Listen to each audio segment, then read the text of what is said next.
Hey guys, LevelCap here. Today I've got an episode of Dog Tag Mastery, the series where I'm getting the Mastery Dog Tag for every single primary weapon in Battlefield 3 before Battlefield 4 comes out. And to get these Mastery Dog Tags, you have to have 500 kills with the weapon. So the idea is that by the time you get 500 kills with any gun, you're going to have a pretty darn good idea of how that gun plays, how it performs. And because of what my channel does in the Battlefield community, I feel like it's something that I would like to achieve just so I can say I did get the Mastery Tag with all the primary weapons in Battlefield 3. That way I just really have a good understanding of all the guns, you know, not just stat based, but actually experience based as well. Now last week's video, you guys overwhelmingly said that you wanted to see me do the M1014 next. Usually it's kind of a close race, but this time around for some reason the M1014 had like over double what any other gun had votes for. So M1014 it is, the semi-automatic shotgun. Now before even playing with this gun in the game, I decided that I was going to need a sidearm that's incredibly accurate and decent at range. So I went with the 44 Magnum because the M1014 at anything beyond, 15, 20 feet is just, it turns into a highly ineffective gun. So you're going to need something that can get the job done at range as a sidearm. The Magnum definitely performs that task.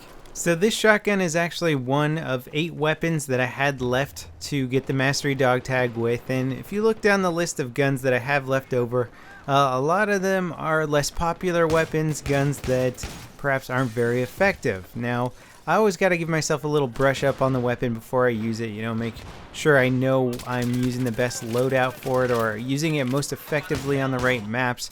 And I gotta say the M1014 sort of fits this weird little niche of weapons where it's definitely not as powerful as a pump action shotgun, and it's not going to dish out damage quite as crazily as something like an USAS does. It's sort of this hybrid gun, and unfortunately it sort of falls into this area of just being kind of not very good at anything. Now, understanding the way that shotguns work in Battlefield is a bit more complicated than actually just understanding the assault rifles. Shotguns are pretty much entirely dependent on their ammunition. The problem is that buckshot, when it travels between a pump action shotgun and USAS and M1014, actually changes dramatically in its actual damage potential. So although the M1014 has the exact same pellet spread as say an 870, which we all know can drop somebody in one shot in close quarters no problem, the difference though is that the M1014 actually shoots 2 fewer pellets than the 870, so even if you feel like you're shooting spot on, you might not drop somebody in one shot. It might take that extra shot. There are plenty of people who I hit several times with the M1014 or hit once with the M1014. They had 5% health left over, and that was just enough time for them to kill me before I could get a second shot off.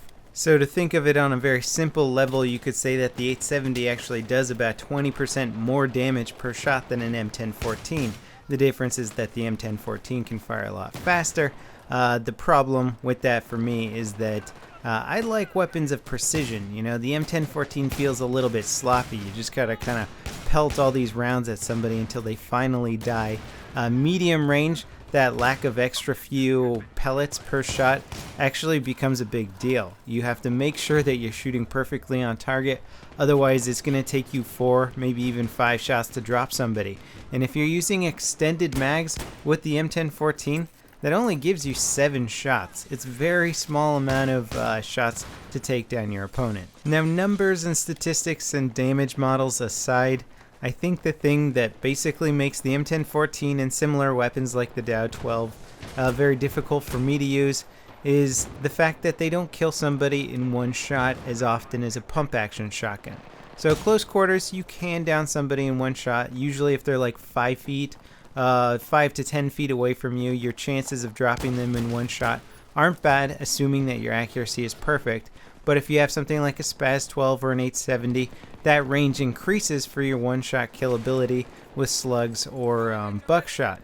Now with the M1014, if you can't drop somebody in one shot, they usually have enough time to react, damage you, kill you before you're able to get a second shot off. There's a group of guys and you need to come around the corner, and each of those guys is going to take 2 shots from an M1014 to kill.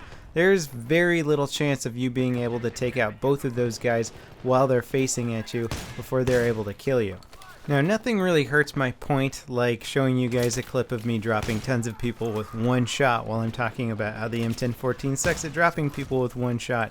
The problem is that I like to show you guys clips of good action. I think it's more entertaining, but you gotta believe me, there's plenty of times during these rounds where one shot just wasn't cutting it for a lot of my opponents, and I end up dying in a firefight that with, say, an 870 or a Spaz 12, I could have easily killed that guy and then the other 3 guys behind them. So it's frustrating knowing when a gun is holding your potential back, holding you back as a player. Now, if you guys have been following all the Battlefield 4 news as religiously as I have, then you know that the M1014 is coming back in Battlefield 4. They might actually update this gun so that it's a bit more effective. I think the suppression update alone is going to actually help out shotguns so much more compared to Battlefield 3. The thing that always kind of blew my mind with shotguns is that you're in close quarters, the place where you're most likely to get suppressed compared to any other area.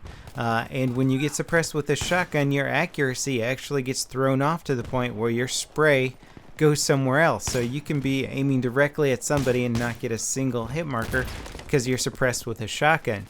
And that always kind of blew my mind because, you know, a shotgun, basically a brawler, somebody who runs in close quarters to get kills like this, needs that accuracy in close quarters, otherwise your whole playstyle becomes ineffective. The whole concept of running around with a shotgun in close quarters here on No Shower Canals or any other map where you want to be a bit of a brawler, somebody who's going to just get in there close quarters and cause some serious damage, is not that somehow you're going to have a lot of health and absorb a lot of shots. It's not that you're going to be sneaky and people aren't going to see you. It's that you're moving quickly and that every time you come around the corner, it gives you that split second of faster reaction time. You're coming around the corner, you know to expect trouble. Your opponent that might not be coming around that corner or playing a little more defensively loses a fraction of a second in reaction time. So if you can shoot them before they shoot you and kill you in that and kill them in that one shot, then they're not going to be able to dish out any damage back to you.